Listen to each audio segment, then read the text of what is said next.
Immanuel Kant. Lo bello y lo sublime. Con el título de Observaciones sobre el sentimiento de lo bello y lo sublime, publicó Kant en Comsby, 1764, este ensayo de vario y atrayente contenido. Numerosas ediciones sueltas se han hecho de este encantador tratadito, sin contar las varias ediciones de las obras completas del autor. Más que de estética, en el sentido estricto de la palabra, tratan las observaciones sobre el sentimiento de lo bello y lo sublime, de asuntos varios, moral, psicología, descripción de los caracteres individuales y nacionales, en suma, de toda suerte de temas interesantes que pueden ocurrirse alrededor del asunto principal.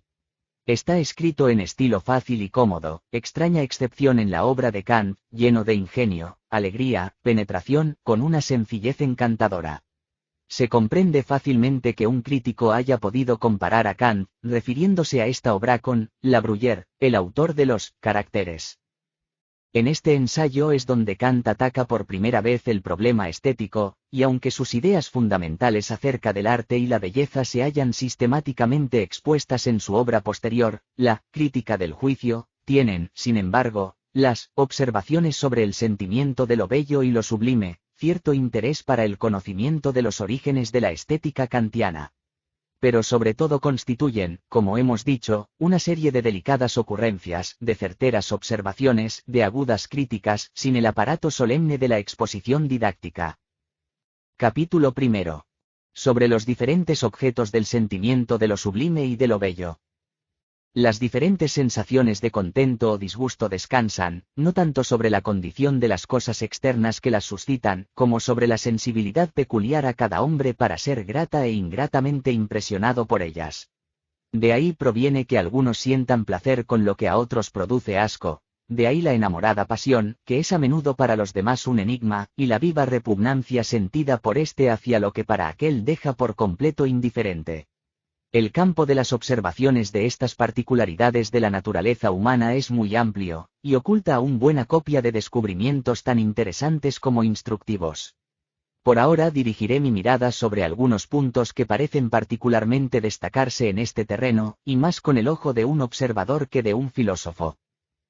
Como todo hombre solo se siente feliz en tanto que satisface sus inclinaciones, la sensibilidad que le capacita para disfrutar grandes placeres sin exigir aptitudes excepcionales, no es tampoco cosa baladí. Las personas de fisiología exuberante, para quienes el más ingenioso autor es el cocinero, y las obras de más exquisito gusto se encuentran en la bodega, se entregarán a oír comunes y equívocos chascarrillos con alegría tan viva como aquella de que tan orgullosas se sienten personas de sensibilidad elevada. Un buen señor, que gusta de leer libros porque con ello concilia mejor el sueño. El comerciante, para quien todo placer es mezquino si se exceptúa el que disfruta un hombre avisado cuando calcula sus ganancias. Aquel otro, que solo ama al sexo femenino porque lo incluye entre las cosas disfrutables. El aficionado a la caza, ya sea de moscas, como Domiciano, o de fieras, como A. Todos ellos tienen una sensibilidad que les permite gustar placeres a su modo, sin necesidad de envidiar otros y sin que puedan formarse idea de otros. Pero dejemos ahora esto fuera de nuestra atención. Existe, además, un sentimiento de naturaleza más fina, llamado así, bien porque tolera ser disfrutado más largamente, sin saciedad ni agotamiento, bien porque supone en el alma una sensibilidad que la hace apta para los movimientos virtuosos, o porque pone de manifiesto aptitudes y ventajas intelectuales, mientras los otros son compatibles con una completa indigencia mental. Este es el sentimiento que me propongo considerar en algunos de sus aspectos. Excluyo, sin embargo, aquella inclinación que va unida a las sublimes intuiciones del entendimiento y aquel atractivo que sabía percibir la impresión de que era capaz un Kepler cuando, como Bayle refiere, no hubiera cambiado uno de sus descubrimientos por un principado. Es esta afección excesivamente fina para entrar dentro del presente ensayo, destinado solo a tratar la emoción sensible de que las almas más comunes son también capaces. Este delicado sentimiento que ahora vamos a considerar es principalmente de dos clases, el sentimiento de lo sublime y el de lo bello. La emoción es en ambos agradable, pero de muy diferente modo. La vista de una montaña cuyas nevadas cimas se alzan sobre las nubes, la descripción de una tempestad furiosa o la pintura del infierno por Milton, producen agrado, pero unido a terror. En cambio, la contemplación de campiñas floridas, valles con arroyos serpenteantes, cubiertos de rebaños pastando, la descripción del Elíseo o la pintura del cinturón del Venus en Homero, proporcionan también una sensación agradable, pero alegre y sonriente. Para que aquella impresión ocurra en nosotros con fuerza apropiada, debemos tener un sentimiento de lo sublime. Para disfrutar bien la segunda, es preciso el sentimiento de lo bello. Altas encinas y sombrías soledades en el bosque sagrado, son sublimes, platabandas de flores, setos bajos y árboles recortados en figuras, son bellos. La noche es sublime, el día es bello. En la calma de la noche estival, cuando la luz temblorosa de las estrellas atraviesa las sombras pardas y la luna solitaria se halla en el horizonte, las naturalezas que posean un sentimiento de lo sublime serán poco a poco arrastradas a sensaciones de amistad, de desprecio del mundo y de eternidad. El brillante día infunde una activa diligencia y un sentimiento de alegría. Lo sublime, conmueve, lo bello, encanta. La expresión del hombre, dominado por el sentimiento de lo sublime, es seria, a veces fija y asombrada. Lo sublime presenta a su vez diferentes caracteres. A veces le acompaña cierto terror o también melancolía, en algunos casos meramente un asombro tranquilo, y en otros un sentimiento de belleza extendida sobre una disposición general sublime. A lo primero denomino lo sublime terrorífico, a lo segundo lo noble, y a lo último lo magnífico. Una soledad profunda es sublime, pero de naturaleza terrorífica. De ahí que los grandes, vastos desiertos, como el inmenso Chamo en la Tartaria, hayan sido siempre el escenario en que la imaginación ha visto terribles sombras, duendes y fantasmas. Lo sublime ha de ser siempre grande, lo bello puede ser también pequeño. Lo sublime ha de ser sencillo, lo bello puede estar engalanado.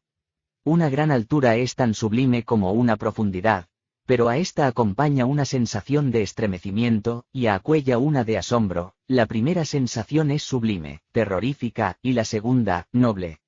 La vista de las pirámides egipcias impresiona, según Hamquist refiere, mucho más de lo que por cualquier descripción podemos representarnos, pero su arquitectura es sencilla y noble. La iglesia de San Pedro en Roma es magnífica. En su traza, grande y sencilla, ocupa tanto espacio la belleza, oro, mosaico, que a través de ella se recibe la impresión de lo sublime, y el conjunto resulta magnífico. Un arsenal debe ser sencillo, una residencia regia, magnífica, y un palacio de recreo, bello. Un largo espacio de tiempo, es sublime. Si corresponde al pasado, resulta noble, si se le considera en un porvenir incalculable, contiene algo de terrorífico. Un edificio de la más remota antigüedad, es venerable. La descripción hecha por ayes de la eternidad futura, infunde un suave terror, la de la eternidad pasada, un asombro inmóvil. Capítulo 2. Sobre las propiedades de lo sublime y de lo bello en el hombre en general. La inteligencia es sublime, el ingenio, bello. La audacia es grande y sublime, la astucia es pequeña, pero bella. La circunspección, decía Cromwell, es una virtud de alcalde. La veracidad y la rectitud son sencillas y nobles, la broma y la lisonja obsequiosa son finas y bellas. La amabilidad es la belleza de la virtud.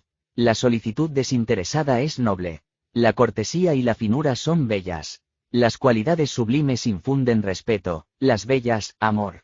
Los que sienten principalmente lo bello, solo en casos de necesidad buscan sus amigos entre los hombres rectos, constantes y severos, prefieren tratarse con gentes bromistas, amables y corteses. Se estima a algunos demasiado para que pueda amárseles. Infunden asombro, pero están demasiado por encima de nosotros para que podamos acercarnos a ellos con la confianza del amor. Aquellos en quienes se dan unidos ambos sentimientos, hallarán que la emoción de lo sublime es más poderosa que la de lo bello, pero que si ésta no la acompaña o alterna con ella, acaba por fatigar y no puede ser disfrutada por tanto tiempo. Los elevados sentimientos a que a veces se exalta la conversación de una sociedad escogida deben tener sus intermedios de broma regocijada, y las alegrías rientes deben formar, con los rostros conmovidos y serios, el hermoso contraste en que alternan espontáneamente ambos sentimientos. La amistad presenta principalmente el carácter de lo sublime, el amor sexual, el de lo bello. La delicadeza y el respeto profundo dan, sin embargo, a este último cierta dignidad y elevación, mientras las bromas traviesas y la confianza le acentúan el carácter bello. La tragedia se distingue, en mi sentir, principalmente de la comedia en que la primera excita el sentimiento de lo sublime, y la segunda el de lo bello.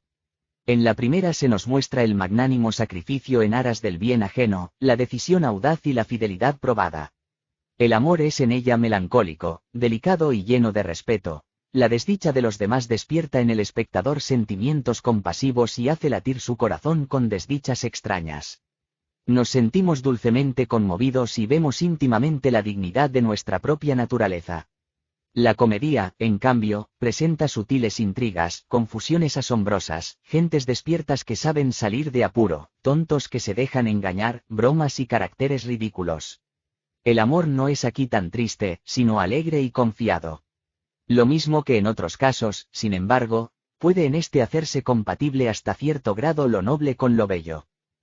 Hasta los vicios y los defectos morales contienen a veces en sí algunos rasgos de lo sublime o de lo bello, por lo menos así aparecen a nuestro sentimiento sensible, prescindiendo del juicio que puedan merecer a ojos de la razón.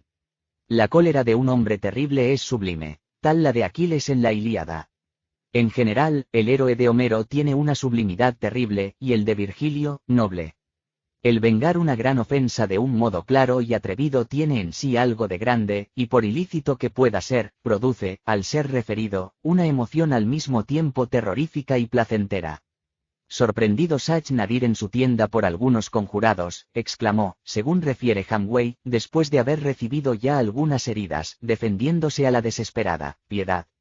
Os perdonaré a todos. Uno de ellos respondió, levantando el sable, tú no has mostrado compasión ninguna, y tampoco la mereces. La temeridad decidida de un granuja es muy peligrosa, pero cuando la oye uno referir, impresiona, y aunque el héroe vaya a terminar en una muerte vil, la ennoblece en cierto modo cuando marcha, a ella arrogante y despectivo. Por otro lado, en un proyecto astuto, aunque su objeto sea una picardía, hay algo fino y excita la risa. El deseo de seducir o coquetería, en un sentido delicado, es decir, de admitir las atenciones y excitarlas, es acaso censurable en una persona amable ya de por sí, pero resulta, con todo, bello y comúnmente preferible a la actitud grave y seria. La figura de las personas que agradan por su aspecto externo reviste, ya uno, ya el otro género de sentimiento. Una elevada estatura conquista prestigio y respeto, una pequeña, confianza. El cabello oscuro y los ojos negros tienen más afinidad con lo sublime, los ojos azules y el tono rubio, más con lo bello. Una edad avanzada se une más bien con los caracteres de lo sublime, en cambio, la juventud, con los de lo bello. Lo mismo ocurre con la diferencia de clases sociales, y hasta la indumentaria puede influir en la diferente calidad de estas impresiones, que aquí solo tocamos de pasada. Las personas altas y de apariencia deben procurar en sus trajes la sencillez, o a lo más, la magnificencia, las pequeñas pueden usar de adornos y perifollos. A la vejez convienen los colores obscuros y la uniformidad, la juventud brilla en los colores claros y las formas de contrastes inanimados. Entre las clases sociales, a igualdad de fortuna y rango, deben los eclesiásticos mostrar la mayor sencillez, y el hombre de estado la mayor magnificencia. El chichisbeo puede adornarse como guste. En las circunstancias externas de felicidad existen también, por lo menos en la imaginación de los hombres, algo que cae dentro de estas emociones. Un alto nacimiento y un título inclinan a los hombres al respeto. La riqueza, aun sin merecimientos, inspira reverencia hasta a gentes desinteresadas, porque acaso les sugiere la idea de los grandes proyectos que permite realizar. Este respeto aprovecha en ocasiones a mucho rico granuja que jamás realizará tales cosas, y no tiene la menor sospecha del noble sentimiento que solo puede hacer estimable la riqueza. Lo que acrecienta lo malo de la pobreza es el menosprecio, que ni aun con merecimientos puede ser borrado por completo, al menos ante los ojos vulgares, a no ser que rango y título engañen este sentimiento grosero y lo falseen ventajosamente para él en cierto modo.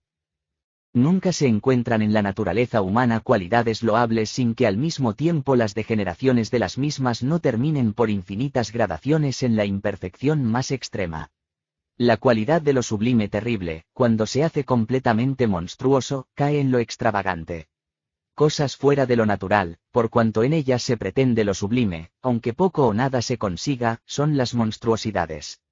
Quien guste de lo extravagante o crea en él, es un fantástico. La inclinación a lo monstruoso origina el chiflado, Grillenfanger. Por otra parte, el sentimiento de lo bello degenera cuando en él falta por completo lo noble, y entonces se le denomina frívolo. A una persona masculina de este género, cuando es joven, se le conoce por un lechuguino. En la edad madura es un fatuo, y como lo elevado o sublime es más necesario que nunca en la vejez, resulta que un viejo verde es la más despreciable criatura de la creación, así como un joven chiflado la más antipática e insoportable. Las bromas y la jovialidad entran en el sentimiento de lo bello. Con todo, puede en ellas transparentarse bastante inteligencia, y en este sentido resultan más o menos afines con lo sublime. Aquel en cuya jovialidad esta mezcla es imperceptible, desbarra. Y si esto le sucede de continuo, acaba en mentecato. Fácilmente se advierte que también gentes avisadas desbarran a veces, y que no se necesita poco ingenio para jugar con el entendimiento sin dar alguna vez una nota falsa. Aquel cuya conversación ni divierte ni conmueve, es un fastidioso, y si además se esfuerza en conseguir ambas cosas, resulta un insípido. Cuando el insípido es, además, un envanecido, viene a parar en tonto. Con algunos ejemplos voy a hacer algo más inteligible este extraño compendio de las debilidades humanas. Quien carece del buril de Hogarth tiene que suplir con la descripción las deficiencias de la expresión en el dibujo. El arrostrar audazmente los peligros por nuestros derechos, por los de la patria o por los de nuestros amigos, es sublime. Las cruzadas, la antigua caballería, eran extravagantes. Los duelos, resto desdichado de ella, originado de un equivocado concepto del honor, son monstruosos. Un melancólico alejamiento del mundano bullicio a consecuencia de un fastidio legítimo, es noble. La devoción solitaria de los antiguos eremitas era extravagante. Los conventos y los sepulcros de tal género para encerrar santos vivos son monstruosos. El dominio de las pasiones en nombre de principios es sublime. Las mortificaciones, los votos y otras virtudes monacales son más bien cosas monstruosas. Entre las obras del ingenio y del sentimiento delicado, las poesías épicas de Virgilio y Klopstock se quedan en lo noble, las de Homero y Milton caen en lo extravagante. Las metamorfosis de Ovidio son monstruosas, y los cuentos de hadas de la superstición francesa son las más lamentables monstruosidades jamás imaginadas. Las poesías anacreónticas están a menudo muy cerca de lo frívolo. Las obras de la razón y del entendimiento penetrante, en cuanto sus objetos, encierran también algo de sentimiento, participan en cierto modo de las indicadas diferencias. La representación matemática de la magnitud inconmensurable del universo, las consideraciones de la metafísica acerca de la eternidad, de la providencia, de la inmortalidad de nuestra alma, contienen un cierto carácter sublime y majestuoso. En cambio, hay muchas sutilezas vanas que desfiguran la filosofía. La apariencia de profundidad no impide que las 4 figuras silogísticas merezcan ser contadas entre las monstruosidades de escuela. En las cualidades morales solo la verdadera virtud es sublime. Existen algunas, sin embargo, que son amables y bellas, y en cuanto armonizan con la virtud pueden ser consideradas como nobles, aunque no deba incluírselas en la intención virtuosa. El juicio sobre esto es sutil y complicado. No puede, ciertamente, denominarse virtuoso el estado de ánimo del cual se originan actos que también la virtud inspiraría, porque los motivos que inspiran tales actos, aunque casualmente coinciden con la virtud, pueden, por su naturaleza, entrar a menudo en conflicto con las reglas generales de la virtud. Una cierta blandura, que fácilmente lleva a un cálido sentimiento de compasión, es bella y amable, pues muestra una bondadosa participación en el destino de otros hombres, a la que llevan igualmente los principios de la virtud. Pero esta buena pasión es débil y siempre ciega. Supongamos que tal sentimiento os mueve a socorrer con vuestros recursos a un necesitado en ocasión en que debemos a otros, y por tanto nos incapacitamos para cumplir el estricto deber de la justicia. El acto no puede nacer de ningún principio moral, porque siguiendo éste nunca nos veríamos excitados a sacrificar una obligación superior a este ciego impulso. Si, en cambio, la general benevolencia hacia el género humano se ha convertido en un principio dentro de vosotros, al cual subordináis siempre vuestros actos, perdura entonces el amor al necesitado, pero es puesto, desde un superior punto de vista, en la verdadera relación con la totalidad de vuestros deberes.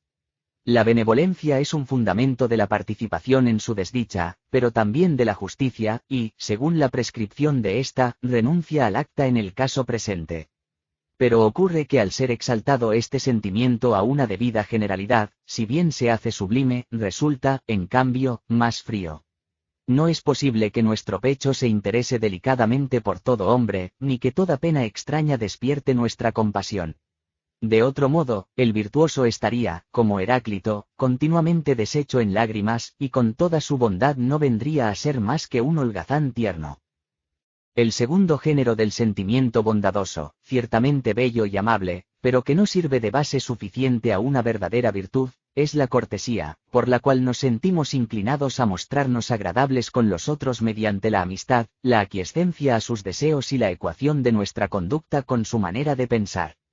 Este fundamento de una encantadora sociabilidad es hermoso, y tan blanda condición es señal de naturaleza bondadosa. Pero tan lejos está de ser una virtud, que si principios superiores no ponen sus barreras y lo debilitan, puede ser origen de todos los vicios. Aun sin contar que la complacencia hacia aquellos que tratamos significa a menudo la injusticia con otros situados fuera de este círculo, el hombre complaciente, si se admite solo este estímulo, podrá tener todos los vicios, no por inclinación espontánea, sino porque vive para agradar. La afectuosa sociabilidad le convertiría en un embustero, en un holgazán, en un borracho, etcétera, etcétera. Pues no obra según reglas encaminadas a la buena conducta en general, sino según una inclinación, bella en sí, pero que al hallarse sin freno ni principios resulta frívola. La verdadera virtud, por tanto, solo puede descansar en principios que la hacen tanto más sublime y noble cuanto más generales. Estos principios no son reglas especulativas, sino la conciencia de un sentimiento que vive en todo pecho humano, y cuyo dominio es mucho más amplio que el campo de la compasión y de la complacencia. Creo recoger todo su contenido diciendo que es el sentimiento de la belleza y la dignidad de la naturaleza humana. Lo primero es el fundamento de la benevolencia general, lo segundo, de la estimación general, y si este sentimiento alcanzase la máxima perfección en un corazón humano cualquiera, este hombre se amaría y se estimaría ciertamente a sí mismo, pero no más que en cuanto es uno de todos aquellos a los cuales se extiende su amplio y noble sentimiento. Solo subordinando a inclinación tan amplia las nuestras, pueden aplicarse proporcionalmente nuestros buenos instintos y producir el noble decoro que constituye la belleza de la virtud. En consideración a la debilidad de la naturaleza humana y del escaso poder que había de ejercer sobre el mayor número de los corazones el sentimiento ético general, ha colocado en nosotros la providencia, como suplemento de la virtud, tales instintos auxiliares, por ellos algunos, aun sin principios, son llevados a bellas acciones, y aquellos que los poseen no pueden recibir mayor impulso y estímulo más enérgico. La compasión y la complacencia son fundamentos de bellas acciones, que acaso serían ahogadas todas ellas por el predominio de un grosero egoísmo, pero no fundamentos inmediatos de la virtud, como hemos visto, aunque, ennoblecidas por el parentesco con ella, se les llama también virtuosas. Puedo denominarlas, por consiguiente, virtudes adoptadas y genuina virtud, a la que descansa sobre principios.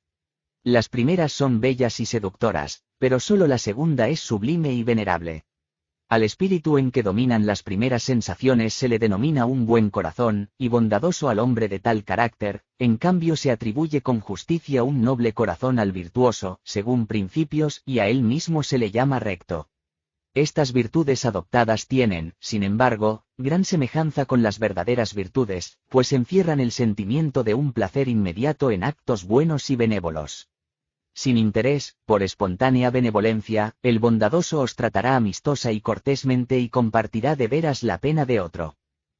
Mas como esta simpatía moral no es todavía bastante para inspirar a los hombres indolentes acciones de utilidad general, la providencia ha puesto en nosotros cierto sentimiento delicado que puede empujarnos a la acción o servir de contrapeso al grosero egoísmo y al vulgar deseo de placeres. Es el sentimiento del honor, y su resultado, la vergüenza. La opinión que de nuestro valer tengan los demás y su juicio sobre nuestros actos, es un móvil de gran importancia, y nos lleva a muchos sacrificios. Lo que gran parte de los hombres no habría hecho por impulsos de espontánea bondad ni por principios, se hace bastante a menudo merced al prestigio aparente de una preocupación muy útil, aunque en sí muy superficial, como si el juicio de los demás determinase nuestro valor y el de nuestros actos. Lo que acontece, obedeciendo a este impulso, no es de ningún modo virtuoso, y de ahí que quien desea ser tenido por tal, oculte cuidadosamente tal motivo. Esta inclinación no tiene tampoco tanta afinidad con la genuina virtud como la bondad de corazón, porque no puede ser movida inmediatamente por la hermosura de los actos, sino por lo que éstos representan ante los ojos ajenos. Con todo, como el sentimiento del honor es delicado, puedo denominar resplandor de la virtud aquello análogo a lo virtuoso que por él es ocasionado. Si comparamos los espíritus de los hombres según en ellos predomina uno de estos géneros de sentimiento determinando el carácter moral, encontramos que cada uno de ellos se halla en próxima afinidad con uno de los temperamentos, tal como se les divide comúnmente, pero de tal suerte que, además, correspondería al flemático una mayor carencia de sentimiento moral. Y no quiero decir con esto que la nota principal en el carácter de estas distintas especies de espíritus corresponda a los indicados rasgos, pues aquí no consideramos sentimientos más groseros, por ejemplo, el de egoísmo, el del placer vulgar, etc., y tales inclinaciones son las observadas con preferencia en la división corriente, sino que los más finos sentimientos morales aquí considerados son susceptibles de unirse más fácilmente con uno o con otro temperamento, y de hecho van unidos en los más casos. Un íntimo sentimiento de la belleza y la dignidad de la naturaleza humana, y un ánimo seguro y vigoroso para referir a esto, como fundamento general, todas las acciones, son serios y no se asocian bien con una alegría volandera ni con la inconstancia de un hombre ligero. Y hasta se halla cerca de la honda melancolía, Suermut, una dulce y noble sensación, en cuanto se funda sobre aquel temor que siente un alma limitada cuando, llena de un gran proyecto, ve los peligros que debe vencer y tiene ante la vista la grave aunque grande victoria del dominio de sí mismo. La genuina virtud, según principios, encierra en sí algo que parece coincidir con el temperamento melancólico en un sentido atenuado. El carácter bondadoso, una condición bella y sensible, para ser en casos particulares conmovido de una manera compasiva y benévola, está muy sujeto al cambio de las circunstancias, y por no descansar el movimiento del alma sobre un principio general, toma fácilmente formas diferentes, según ofrecen los objetos uno u otro aspecto. Y como esta inclinación se encamina a lo bello, parece susceptible de unirse, sobre todo, con el temperamento denominado sanguíneo, que es volandero y dado a las diversiones. En este temperamento debemos buscar las simpáticas cualidades que hemos denominado virtudes adoptadas. El sentimiento del honor es, desde luego, reconocido como característica de la complexión colérica, y las consecuencias morales de este delicado sentimiento, que casi siempre solo se preocupa del brillo, nos presentarán rasgos para la descripción de este carácter. En hombre alguno faltan huellas de sentimientos delicados, pero una gran ausencia de ellos, calificada comparativamente de insensibilidad, aparece en el carácter del flemático, y hasta los impulsos más vulgares, como el deseo de dinero, etc., suele negársele. Nosotros podemos abandonarle esta inclinación, junto con otras análogas, porque caen fuera de nuestro plan. Examinemos ahora las sensaciones de lo sublime y lo bello, principalmente en cuanto son morales, bajo la admitida división de los temperamentos. No se llama melancólico a un hombre porque, substraye con acento agudo n12 a los goces de la vida, se consuma en una sombría tristeza, sino porque sus sentimientos, intensificados más allá de cierto punto dirigidos, merced a determinadas causas, en una falsa dirección, acabarían en esta tristeza más fácilmente que los de otros. Este temperamento tiene, principalmente, sensibilidad para lo sublime. Aun la belleza, a la cual es igualmente sensible, no le encanta tan solo, sino que, llenándole de asombro, le conmueve. El placer de las diversiones es en él más serio, pero, por lo mismo, no menor.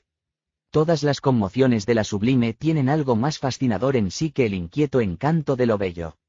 Su bienestar será, más bien que alegría, una satisfacción tranquila. Es constante. Esto les mueve a ordenar sus sensaciones, bajo principios, y tanto menos están sujetas a la inconstancia y al cambio cuanto más general es el principio al cual se hallan subordinadas, y más amplio, por tanto, el elevado sentimiento al cual se subordinan los inferiores. Todos los motivos particulares de las inclinaciones están sujetos a muchas excepciones y cambios si no son derivados de tal fundamento superior. El alegre y afectuoso Alcestes dice: amo y estimo a mi mujer porque es bella, cariñosa y discreta. ¿Cómo? Y sí, desfigurada por la enfermedad, agriada por la vejez y pasado el primer encanto, ¿dejase de parecerte más discreta que cualquier otra? Cuando el fundamento ha desaparecido, ¿qué puede resultar de la inclinación? Tomad, en cambio, el benévolo y sesudo Adrasto, que pensaba para sí: tengo que tratar a esta persona con amor y respeto porque es mi mujer. Tal manera de pensar es noble y magnánima. Ya pueden los encantos fortuitos alterarse, siempre continúa siendo su mujer. El noble motivo permanece y no está tan sujeto a la inconstancia de las cosas exteriores.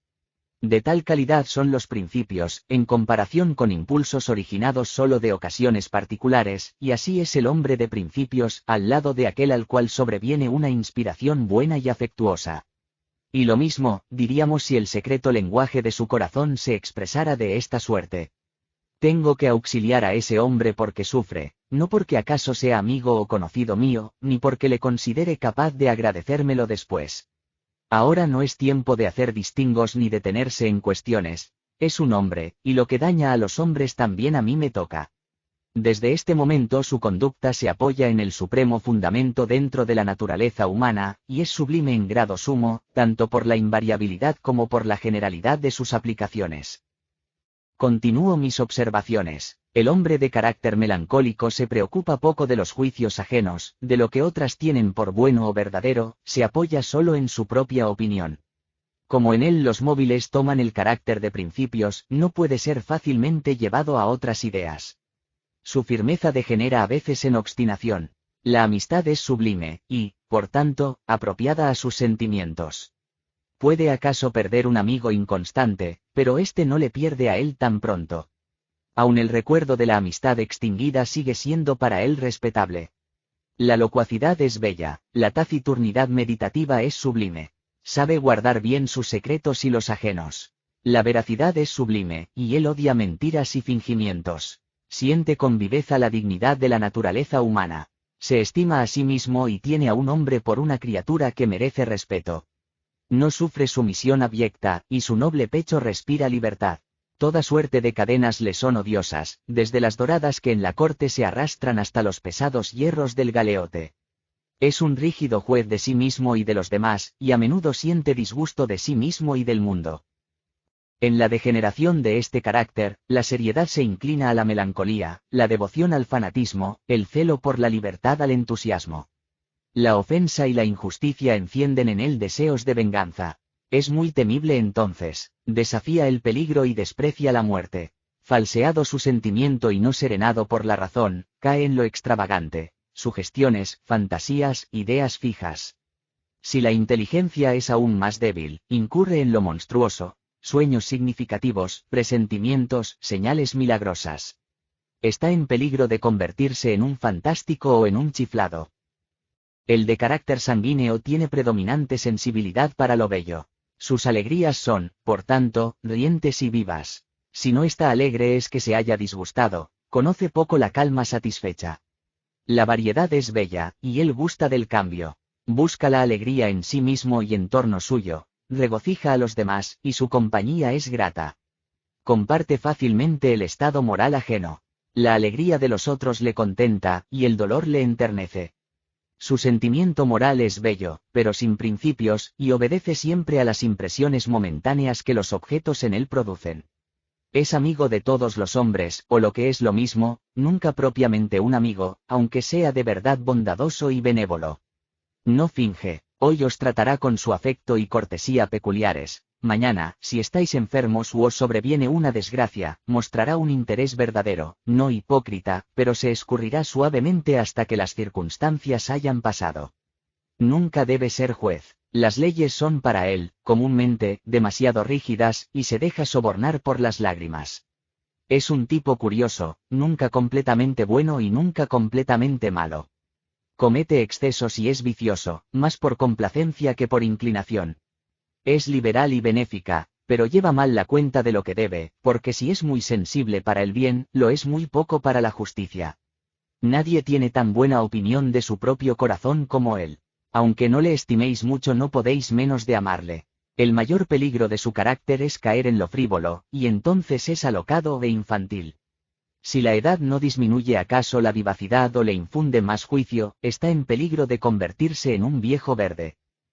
Aquel cuyo carácter es calificado de colérico, tiene sensibilidad predominante para el género de lo sublime que se puede denominar magnífico. Es sólo el brillo de la sublimidad, un color llamativo que oculta, engañando e impresionando con la apariencia, el contenido íntimo de la persona o cosa, acaso malo o vulgar en sí mismo. Así como un edificio cubierto por una pintura que imita la piedra produce una impresión tan noble como si fuese verdad, y así de igual modo que las molduras y pilastras empotradas sugieren la idea de firmeza, aunque tengan poca consistencia y nada sostengan, lo mismo brillan las virtudes de hojalata, el similor de sabiduría y los méritos pintados. El colérico considera su propio valor y el de sus cosas y actos según el prestigio o la apariencia de que se revistan a los ojos de los demás. Con respecto a la íntima calidad o a los motivos que el objeto mismo encierra, se muestra frío, ni encendido por verdadera benevolencia, ni conmovido por el respeto. Su conducta es artificiosa, ha de saber tomar toda clase de puntos de vista para juzgar el efecto que produce según la distinta posición del espectador, pues no se pregunta lo que él es, sino lo que parece.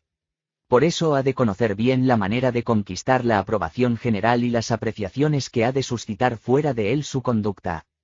La sangre fría que esta fina atención requiere para no ser cegada por el amor, la compasión y el interés, le sustrae también a muchas locuras y contrariedades, en las cuales cae un sanguíneo, arrebatado por su sensibilidad espontánea. Por eso parece más razonable de lo que realmente es. Su benevolencia es cortesía, su respeto, ceremonia, su amor, meditada adulación. Está siempre lleno de sí mismo cuando toma la actitud de enamorado y de amigo, y no es nunca ni lo uno ni lo otro. Gusta de brillar con las modas, pero como todo en él es artificioso y trabajado, se muestra en ello rígido y torpe. Su conducta obedece más a principios que la del sanguíneo, solo movido por impresiones ocasionales, pero no son principios de la virtud, sino del honor, y no es nada sensible a la belleza o al valor de los actos, sino al juicio que el mundo pronunciara sobre ellos. Como su proceder, si no se considera la fuente de donde brota, resulta casi tan beneficioso a la generalidad como la virtud, obtiene del espectador común tan elevada estima como el virtuoso, pero se oculta cuidadosamente de ojos más sutiles, pues sabe que si descubren el escondido resorte del honor, desaparecerá también el respeto que se le muestra. Recurre, por tanto, con frecuencia al fingimiento. En religión es hipócrita, en el trato, adulador, en política, versátil, según las circunstancias.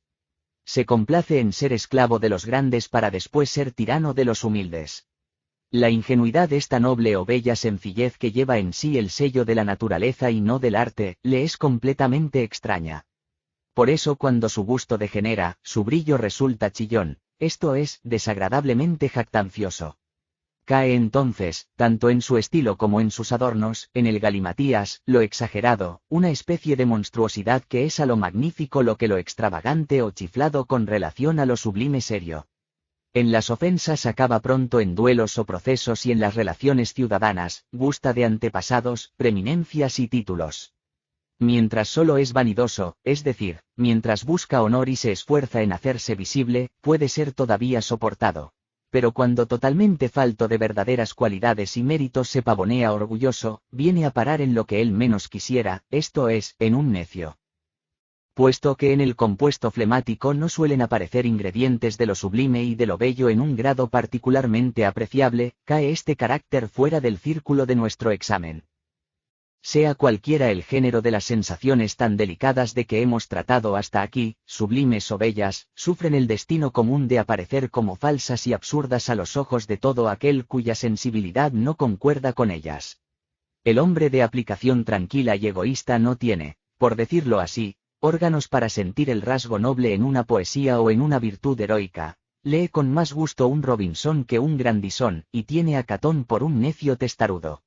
De igual modo a personas de carácter algo serio parece frívolo aquello que para otras es encantador, y la juguetona ingenuidad de una acción pastoril les parece insignificante e insípida. Aunque no falte por completo una sensibilidad apropiada, los grados de ella son muy diferentes, y se ve que uno encuentra noble y digno algo que para otros resulta extravagante, aunque sea grande. Las ocasiones que se ofrecen en cosas no morales para atisbar algo del sentimiento del prójimo, pueden darnos coyuntura para decidir también con bastante verosimilitud, su sensibilidad, con relación a las cualidades superiores de su espíritu y aun las de su corazón. El que se fastidia oyendo una hermosa música, hace sospechar mucho que las bellezas de la literatura o los encantos del amor no ejercerán poder sobre él.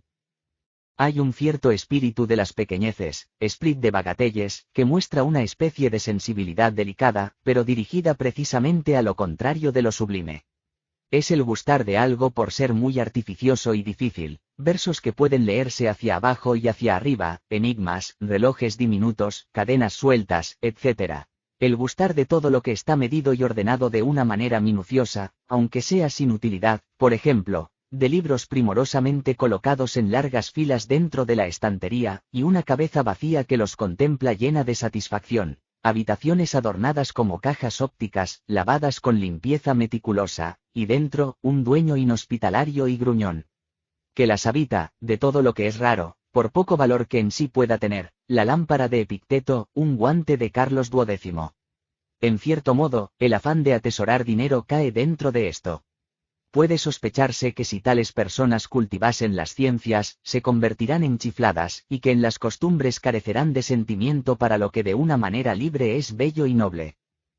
No se tiene razón cuando se acusa a quien no ve el valor o la hermosura de lo que nos conmueve o encanta, de no entenderlo. Trátase aquí no tanto de lo que el entendimiento comprende como de lo que el sentimiento experimenta.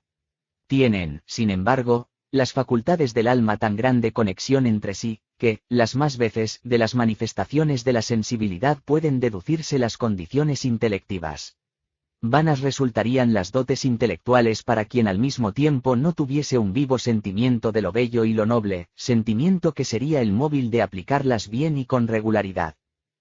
Es corriente denominar solo útil a lo que satisface nuestra más grosera sensibilidad, lo que puede proporcionarnos abundancia en comida y bebida, lujo en el vestido y los muebles y esplendidez en la hospitalidad, aunque no comprendo por qué lo deseado por mis más vivos sentimientos no se ha de contar igualmente entre las cosas útiles. Pero, aun admitiéndolo, aquel en quien predomina el interés personal es un hombre con el cual nunca se ha de sutilizar sobre el buen gusto. Por este principio, una gallina resulta mejor que un papagayo. Una cazuela, más útil que un vaso de porcelana. Todos los ingenios del mundo no igualan el valor de un labrador, y los esfuerzos por averiguar la distancia de las estrellas fijas pueden ser aplazados hasta que sepamos de qué manera el arado ha de ser más ventajosamente conducido. Pero qué locura abandonarse a tal disputa cuando es imposible llegar a sensaciones análogas, porque tampoco es análoga la sensibilidad. Con todo, el hombre de más rudos y vulgares sentimientos podrá percibir que los encantos y agrados de la vida, al parecer más superfluos, acaparan nuestra mayor diligencia, y que nos quedarían pocos móviles para los variados esfuerzos de la vida si pretendiéramos suprimirlos. De igual modo, nadie hay tan grosero que no sienta que un acto moral, por lo menos para con el prójimo, tanto más conmueve cuanto más se aleja del interés propio y cuanto más en él resaltan motivos nobles. Cuando observo alternativamente el lado noble y el débil de los hombres, me acuso a mí mismo de no poder tomar el punto de vista desde el cual estos contrastes se funden en el gran cuadro de la naturaleza humana, como en un conjunto impresionante. Comprendo que, en las líneas generales de la gran naturaleza, estas grotescas situaciones no pueden menos de tener una significación noble, aunque seamos demasiado miopes para contemplarlas por este aspecto. En una rápida ojeada sobre el asunto, me parece, sin embargo, observar lo siguiente: los hombres que obran según principios, son muy pocos, cosa que hasta es muy conveniente, pues con facilidad estos principios resultan equivocados, y entonces el daño que se deriva llega tanto más lejos cuanto más general es el principio y más firme la persona que lo ha adoptado. Los que obedecen a bondad espontánea son muchos más, y está bien, aun cuando no pueda ser contado como un mérito particular de la persona. Estos instintos virtuosos fallan a veces, mas, por término medio, cumplen perfectamente el gran propósito de la naturaleza, lo mismo que los demás instintos, merced a los cuales se mueve con tanta regularidad el mundo animal. Los que, como único punto de referencia para sus esfuerzos, tienen fija ante los ojos su adorada persona y procuran hacer girar todo en torno de su egoísmo, como eje mayor, son los más, y esto viene a resultar también muy beneficioso. Ellos, en efecto, son los más inteligentes, ordenados y precavidos, dan consistencia y firmeza al todo, y, sin proponérselo, son útiles en general en cuanto facilitan las necesidades imprescindibles y preparan las bases sobre las cuales las almas delicadas pueden extender la hermosura y la armonía. Finalmente, la pasión por el honor se halla extendida en el corazón de todos los hombres, aunque en medida diferente, y presta al conjunto una encantadora belleza, rayana en lo maravilloso. Aunque el deseo de honor es una loca quimera cuando se convierte en regla a la cual se subordinan las demás inclinaciones, como impulso concomitante resulta muy útil. Cada cual al realizar sus actos en el gran escenario social, según sus inclinaciones dominantes, se ve movido por un secreto impulso a tomar mentalmente un punto de vista fuera de sí mismo para juzgar la apariencia de su conducta, tal como se presenta a la vista del espectador. Los diversos grupos se unen así en un cuadro de expresión magnífica, donde la unidad se transparenta en la grande diversidad y el conjunto de la naturaleza moral se muestra en sí bello y digno. Capítulo 3. Sobre la diferencia entre lo sublime y lo bello en la relación recíproca de ambos sexos. Quien por primera vez aplicó a la mujer el nombre de bello sexo, acaso quiso decir algo galante, pero acertó mejor de lo que él mismo pudo imaginarse. Sin tener en cuenta que su figura es, en general, más fina, sus rasgos más delicados y dulces, su rostro más significativo y cautivante en la expresión del afecto, la broma y la afabilidad, que en el sexo masculino, sin olvidar lo que debe atribuirse al encanto secreto, que inclina nuestra pasión a juicios favorables para ellas, hay en el carácter de este sexo rasgos particulares que lo diferencian claramente del nuestro, y le hace distinguirse principalmente por la nota de lo bello.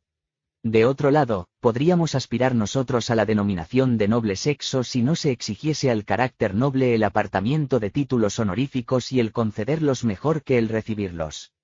No se entienda por esto que la mujer carece de nobles cualidades o que hayan de faltar por completo las bellezas al sexo masculino. Más bien debe esperarse que en cada sexo resulten unidas ambas cosas, pero, de tal suerte, que en una mujer todas las demás ventajas se combinen solo para hacer resaltar el carácter de lo bello, en ellas el verdadero centro, y, en cambio, entre las cualidades masculinas sobresalga desde luego lo sublime como característica. A esto deben referirse todos los juicios sobre las dos mitades de la especie humana, tanto de los lisonjeros como de los adversos. Esto han de tener a la vista toda educación y enseñanza, y todo esfuerzo por fomentar la perfección moral de una y otra, si no se quiere hacer imperceptible la encantadora diferencia que la naturaleza ha querido establecer entre ambas. No es suficiente pensar que se tienen ante sí hombres, es menester no perder de vista que estos hombres no son de una misma clase.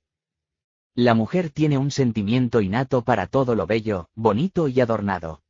Ya en la infancia se complacen en componerse, y los adornos las hacen más agradables.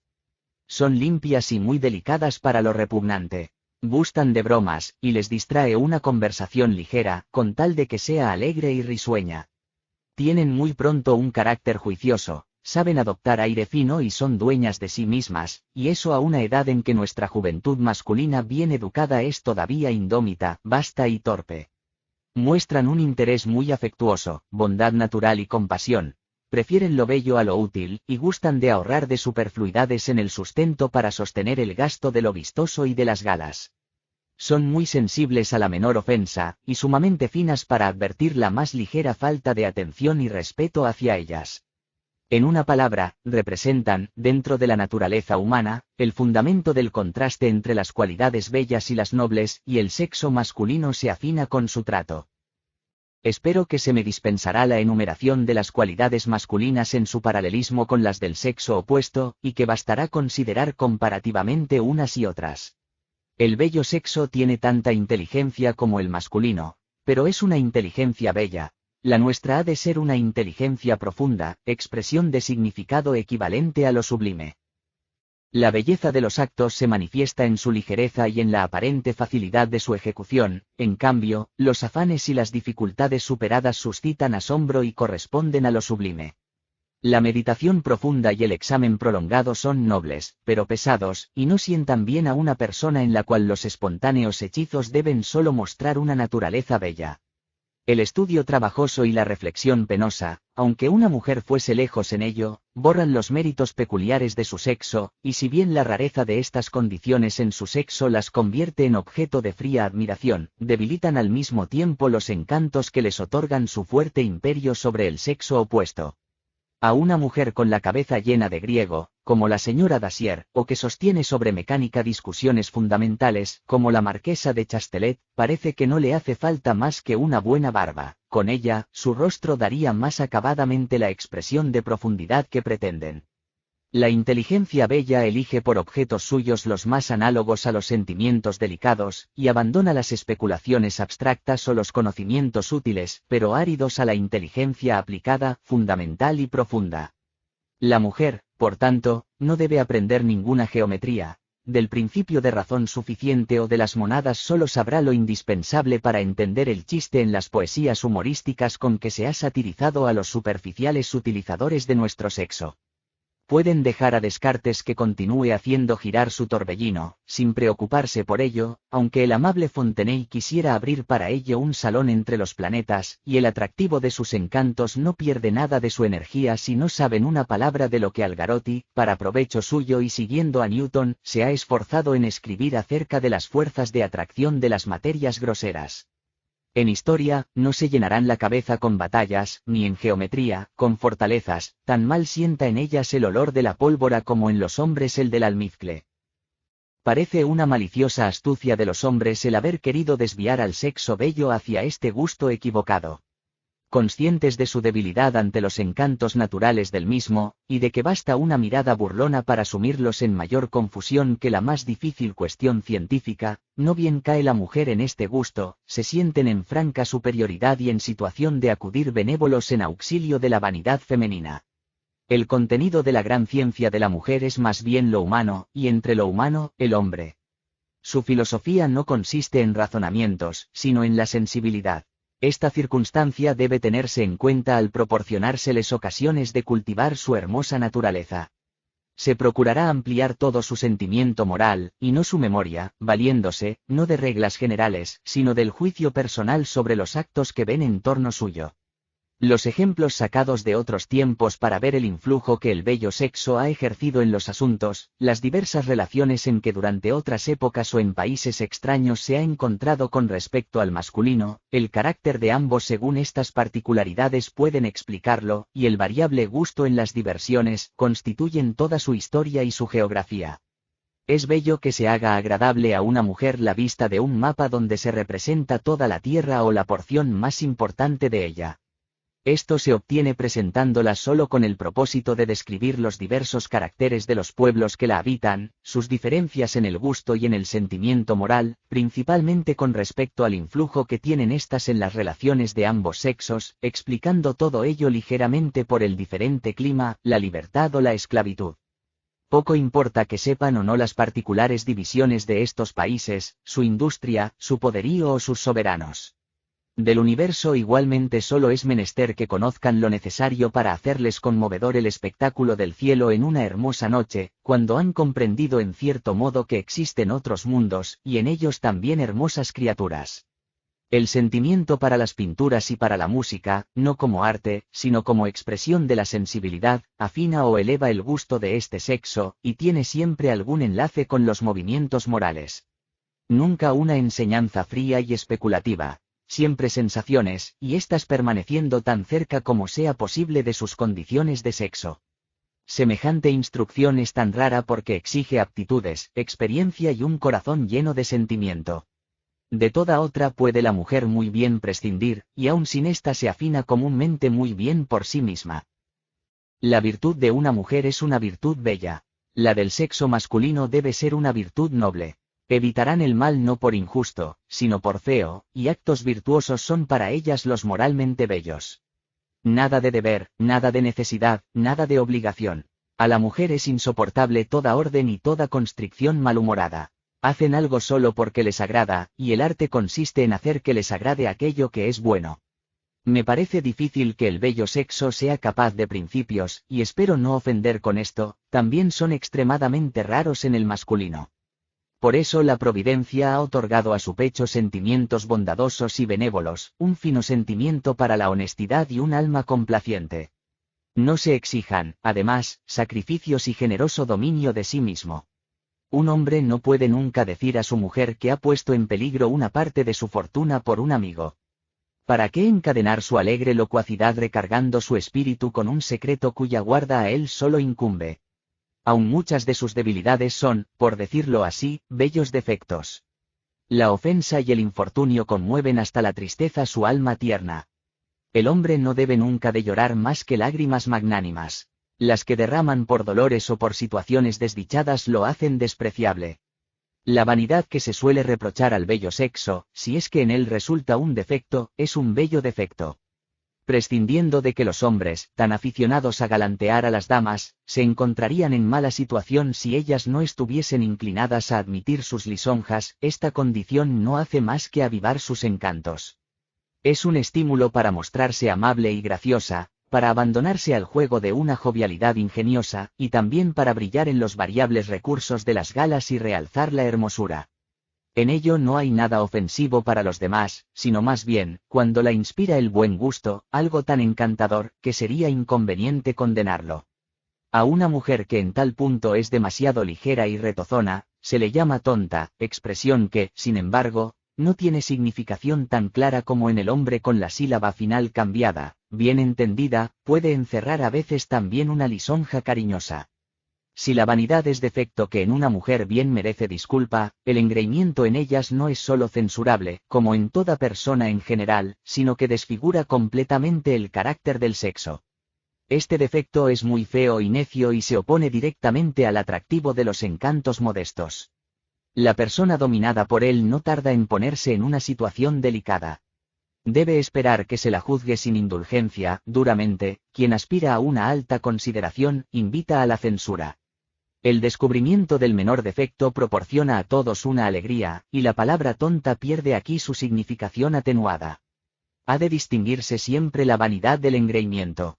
La primera solicita el aplauso y honra en cierto modo a aquellos por las cuales se toma este trabajo, el segundo se cree en completa posesión de él, y, no esforzándose en conseguirlo, no logra obtenerlo.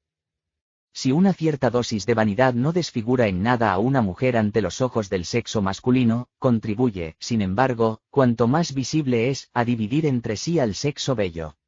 Se juzgan entre sí muy duramente, no bien una de ellas parece obscurecer los encantos de las demás, y, realmente, las que tienen grandes pretensiones de seducción son raras veces amigas entre sí en verdadero sentido.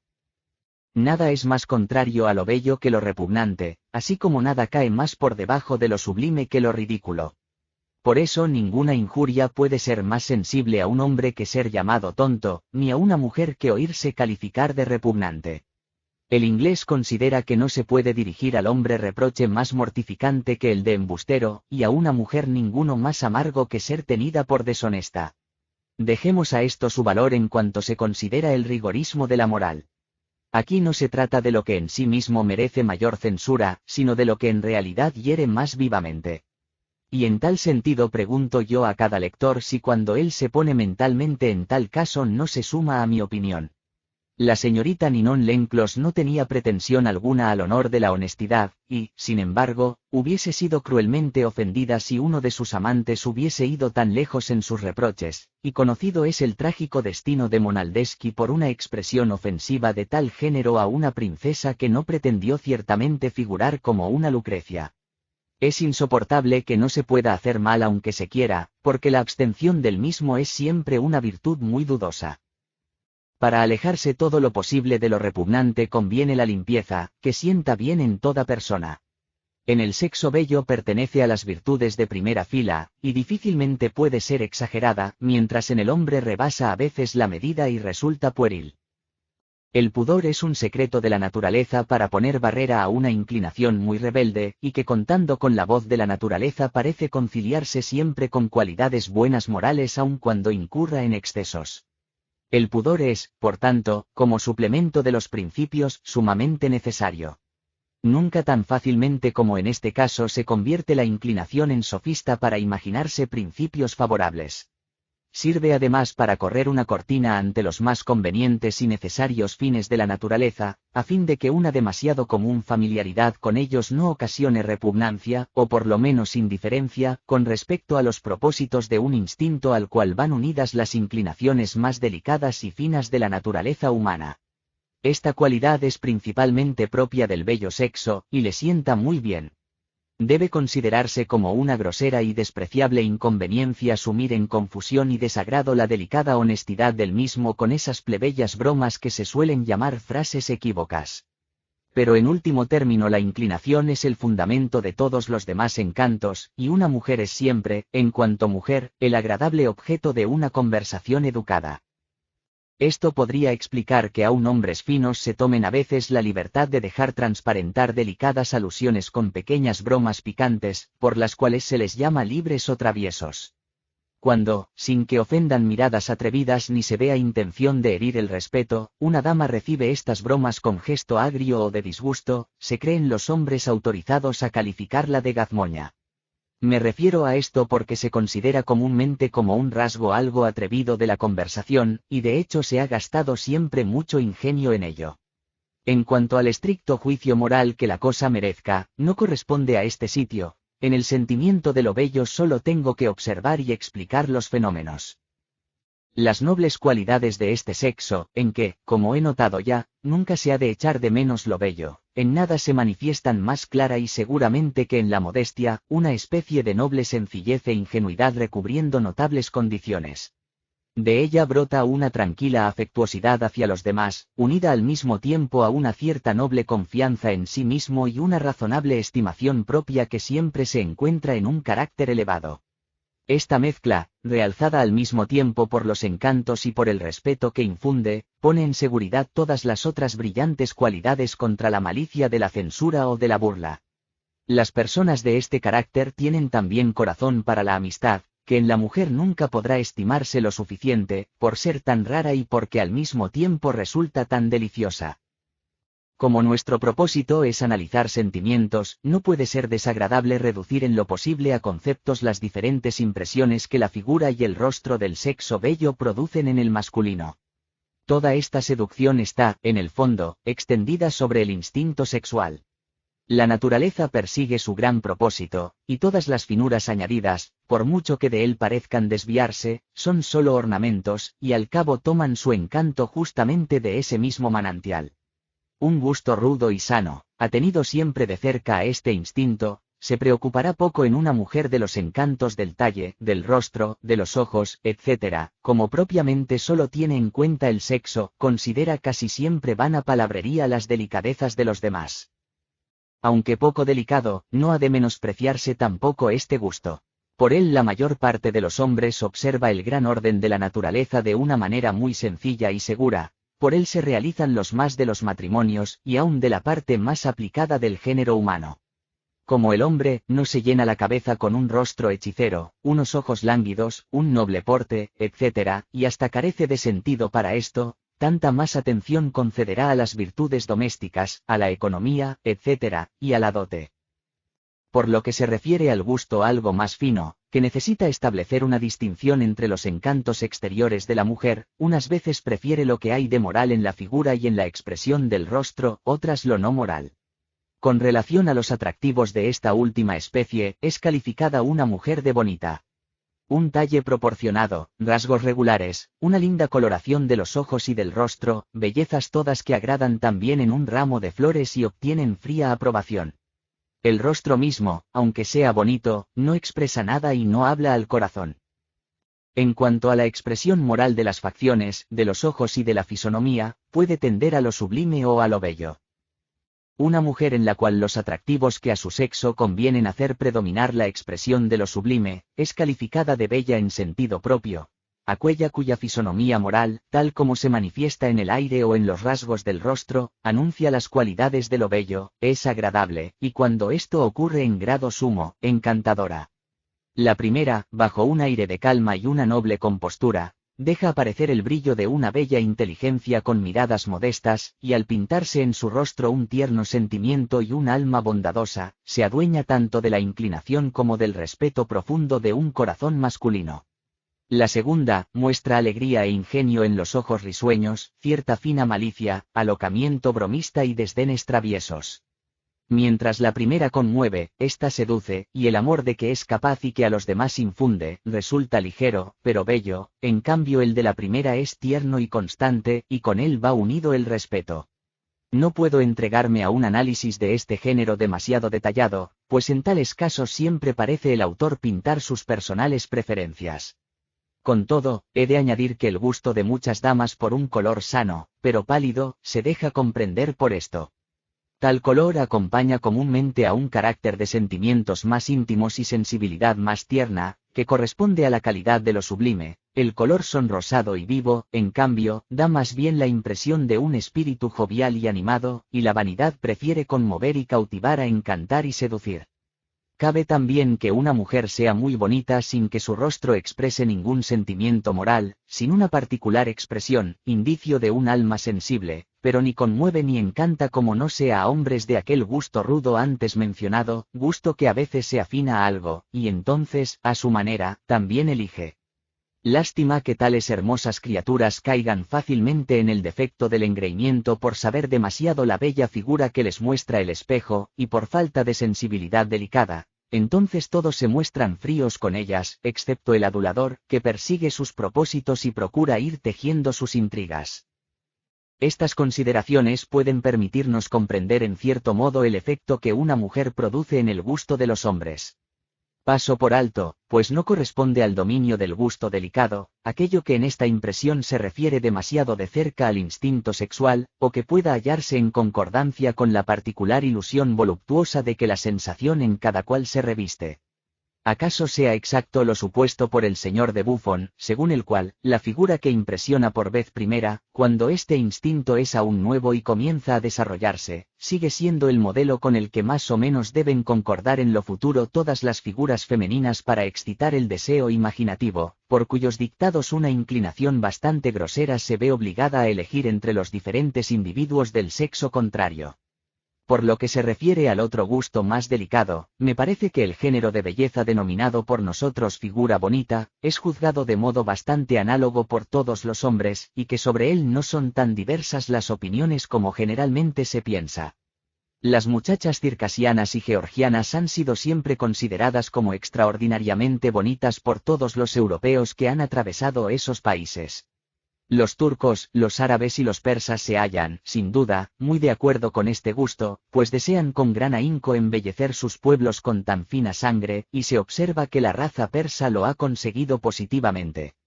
Los mercaderes del Indostán no dejan tampoco de sacar partido, por un comercio malvado, de tan bellas criaturas, conduciéndolas a sus golosos dominios.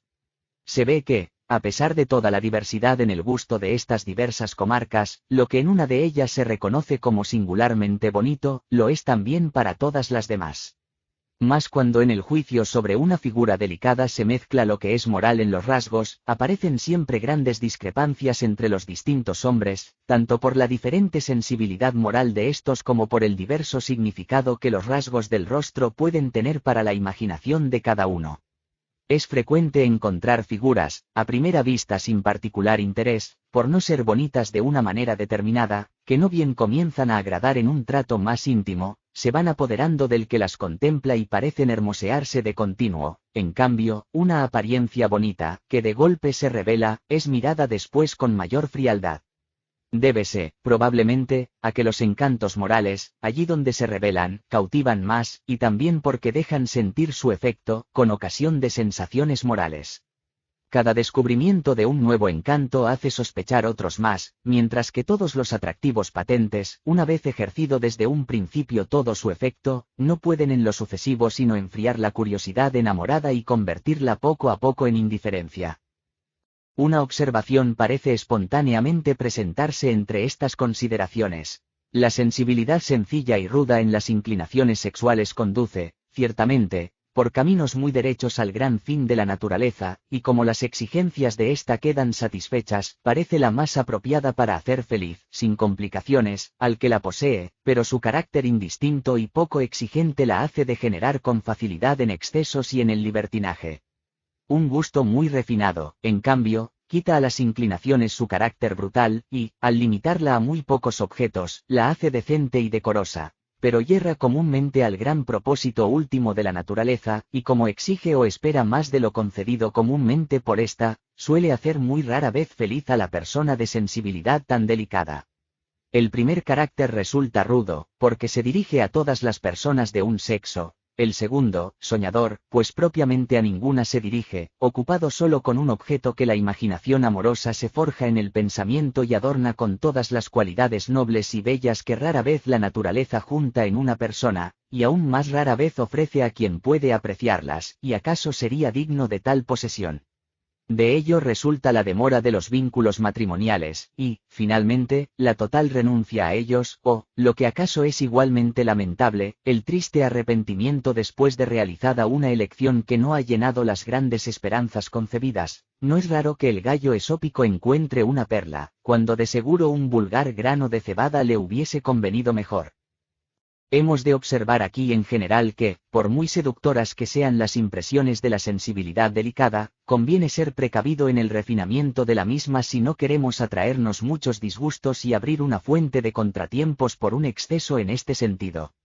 Yo aconsejaría a las almas nobles que refinasen el sentimiento todo lo posible en lo que respecta a sus propias cualidades o a sus actos, y, en cambio, conservasen gustos poco exigentes para lo que disfruten o lo que esperen de los demás. Solo una cosa encuentro difícil, la posibilidad de este equilibrio. Pero, caso de haberla, harían a los demás felices y lo serían ellos mismos. No se debe perder nunca de vista que, de cualquier modo, conviene no tener muchas pretensiones en lo que se refiere a las dichas de la vida y a la perfección de los hombres, pues quien solo espera siempre algo mediano, tiene la ventaja de que el resultado contradice rara vez sus esperanzas, y, en cambio, le sorprenden también insospechadas perfecciones. A todos estos encantos amenaza finalmente la edad, devastadora de la belleza, y el orden natural de las cosas parece exigir que las cualidades sublimes y nobles reemplacen a las bellas, para que la persona vaya siendo digna de mayor respeto a medida que deja de ser amable. Soy de opinión que la completa perfección del bello sexo en la flor de la edad habría de consistir en la hermosa sencillez, realzada por un refinado sentimiento de todo lo que es noble y seductor. Poco a poco, según van desapareciendo las pretensiones o los encantos, la lectura de los libros y el cultivo de la inteligencia podría sustituir insensiblemente con las musas los sitios vacantes de las gracias, y el esposo debería ser el primer maestro. Con todo, aun al acercarse el momento, tan terrible para toda mujer, de hacerse vieja, sigue perteneciendo al bello sexo, y se desfigurará a sí misma si, desesperando en cierto modo de conservar más tiempo este carácter, se entregase al mal humor y a la tristeza. Una dama entrada en años, que, modesta y amistosamente, convive en sociedad con locuacidad alegre y juiciosa, y favorece de un modo digno las diversiones de la juventud, en las cuales ella misma no toma parte, cuidando de todo y asistiendo contenta y satisfecha a la alegría que le rodea, es todavía una persona más fina que un hombre de la misma edad, y acaso aún más amable que una muchacha, aun cuando en otro sentido. Ciertamente, debía de ser demasiado místico el amor platónico que expresaba un antiguo filósofo cuando decía del objeto de su inclinación: las gracias residen en sus arrugas, y el alma parece asomárseme a los labios cuando beso su boca marchita. Pero debe también renunciarse pronto a semejantes pretensiones. Un hombre viejo que hace el enamorado, es un fatuo, y las veleidades análogas del otro sexo resultan enseguida repugnantes. Nunca consiste en la naturaleza el que no nos manifestemos con decoro, sino en que se pretende falsearla. Para no perder de vista mi tema, quiero aún establecer algunas observaciones sobre el influjo que los sexos pueden ejercer recíprocamente para embellecer o ennoblecer el sentimiento del otro. La mujer tiene un sentimiento preferente para lo bello, en lo que a ella misma se refiere, pero en el sexo masculino siente principalmente lo noble. En cambio, el hombre prefiere lo noble para sí mismo, y lo bello, cuando se encuentra en la mujer. De ello debemos deducir que los fines de la naturaleza tienden, mediante la inclinación sexual, a ennoblecer siempre más al hombre y a hermosear más a la mujer. A una mujer le importa poco no poseer ciertas elevadas visiones, ser tímida y no verse llamada a importantes negocios, es bella, cautiva y le basta. En cambio, exige todas estas cualidades en el hombre, y la sublimidad de su alma muéstrase solo en que sabe apreciar todas estas nobles cualidades al encontrarlas en él.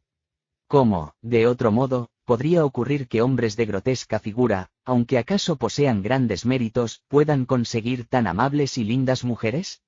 En cambio, es el hombre mucho más exigente para los bellos encantos de la mujer. La figura delicada, la ingenuidad alegre y el afecto encantador le indemnizan suficientemente de la falta de erudición libresca y de otras faltas que con su talento puede suplir. La vanidad y las modas pueden, acaso, dar una falsa dirección a estos instintos naturales y convertir a muchos hombres en señoritos empalagosos, y a muchas mujeres en pedantes o amazonas, pero la naturaleza procura siempre restablecer sus disposiciones. Juzguis por esto del poderoso influjo que la inclinación sexual podría ejercer, principalmente sobre el sexo masculino, a fin de ennoblecerlo, si, en lugar de numerosas y secas enseñanzas, se desarrollase temprano el sentimiento de la mujer, para sentir de un modo conveniente lo que corresponde a la dignidad y las sublimes cualidades del otro sexo, y con ello se la preparase a mirar con desprecio a los fatuos petimetres y a no rendir su corazón a otra cualidad que a los méritos. También es indudable que el poder de sus encantos podría al cabo ganar con ello, pues la seducción de estos evidentemente solo se ejerce sobre almas nobles, las demás no son lo suficientemente finas para sentirlos. En este sentido contestó el poeta Simónides cuando le aconsejaban que entonase sus bellos cantos ante las tesalianas: estas mozas son demasiado tontas para que puedan ser engañadas por un hombre como yo.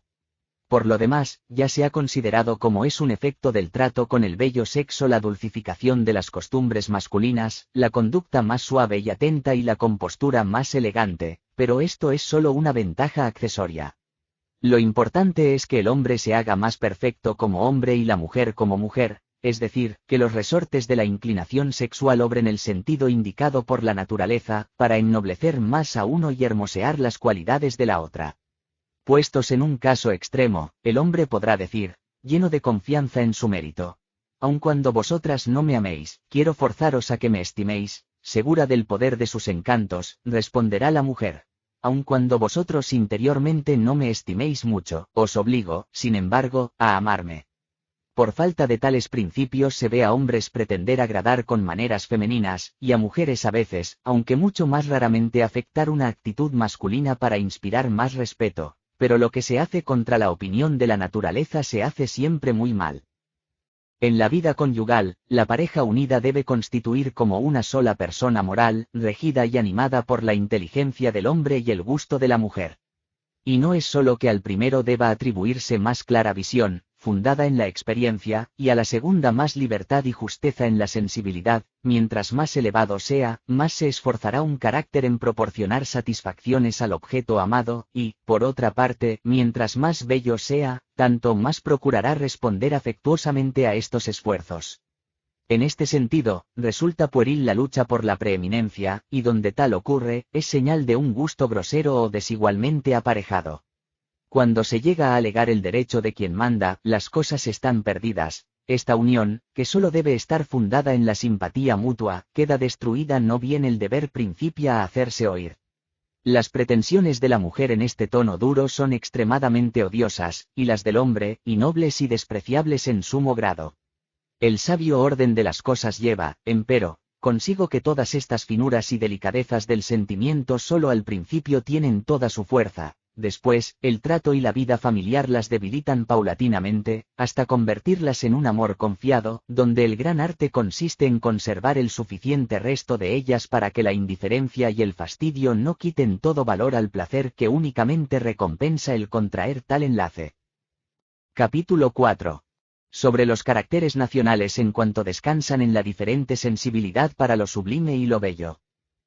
Entre los pueblos de nuestra parte del mundo, son, en mi opinión, los italianos y franceses los que más se distinguen de los demás por el sentimiento de lo bello, y los alemanes, ingleses y españoles los que más sobresalen en el de lo sublime.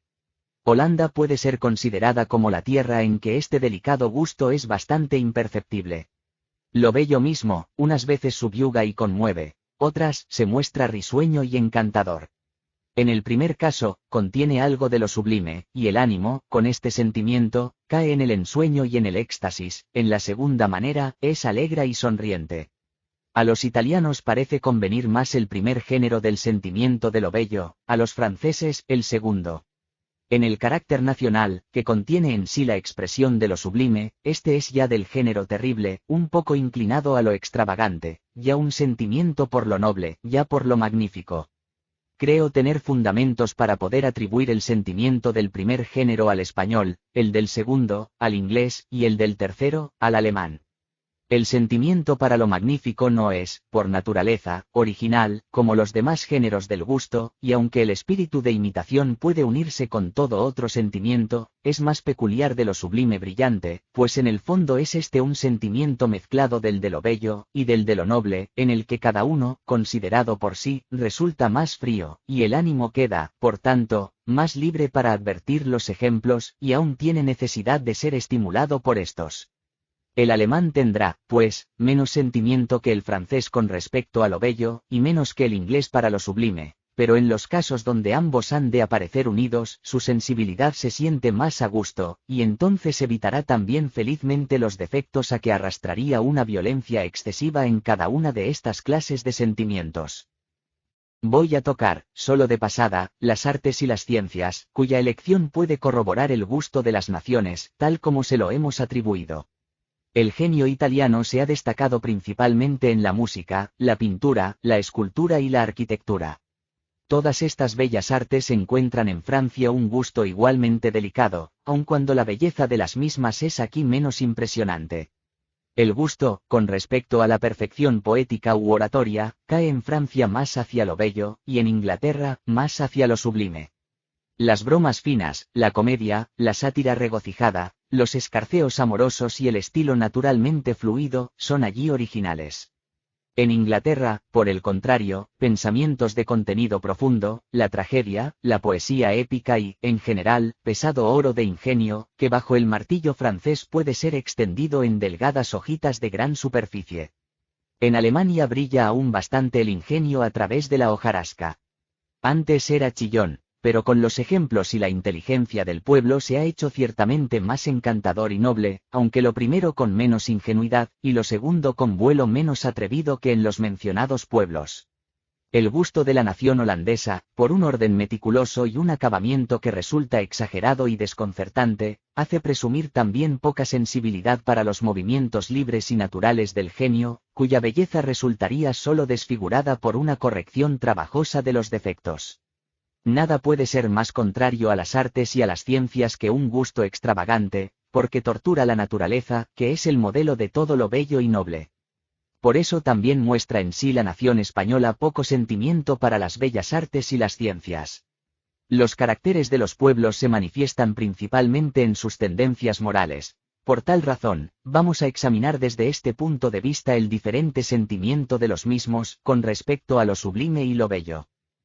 El español es serio, callado y veraz. Pocos comerciantes hay en el mundo más honrados que los españoles. Tiene un alma orgullosa y siente más los actos grandes que los bellos. Como su espíritu no encierra benevolencia bondadosa y dulce, resulta a menudo duro y aún cruel. El auto de fe se conserva, no tanto por la superstición como por las inclinaciones extravagantes del pueblo, al que impresiona un cortejo venerable y temeroso, donde, ve cómo entregan a las llamas encendidas por una devoción ardiente el San Benito pintado con figura de demonios. No puede decirse que el español sea más altivo o más enamorado que cualquiera de otro pueblo, pero lo es de una manera extravagante, que resulta rara y fuera de la habitual. Abandonar el arado y pasearse, con una larga espada y una capa, por el campo de labor hasta que el extranjero de paso por allí desaparezca, o en una corrida, donde las bellas son por una vez vistas sin velo, declarar con particular saludo cuál es la señora de sus pensamientos y aventurarse en su honor a una peligrosa lucha con una bestia salvaje, son actos desusados y singulares que distan mucho de lo natural. En la sensibilidad del italiano parecen mezclarse la de un español y de un francés, es más sensible a lo bello que el primero y más a lo sublime que el segundo. De esta suerte pueden explicarse, a mi entender, los demás rasgos de su carácter moral. El francés tiene una sensibilidad predominante para lo bello moral. Es amable, cortés y complaciente. Intima muy pronto, es aficionado a la broma, y su trato es fácil. La expresión un hombre o una mujer de buen tono solo tiene significación inteligible para quien ha adquirido la sensibilidad amable de un francés. Aun sus emociones sublimes, de las cuales tiene no pocas, están subordinadas al sentimiento de lo bello y reciben su fuerza por la concordancia con éste. Gusta de ser ingenioso y sacrificará sin remordimiento algo de la verdad a una ocurrencia. En cambio, donde no se puede ser ingenioso tiene una penetración tan honda como cualquiera de otro pueblo, por ejemplo, en las matemáticas o en las demás ciencias y artes secas o profundas. En él no tiene un bon mot el valor pasajero que en otras partes, se le hace circular con entusiasmo y se le conserva en libros como el más importante acontecimiento.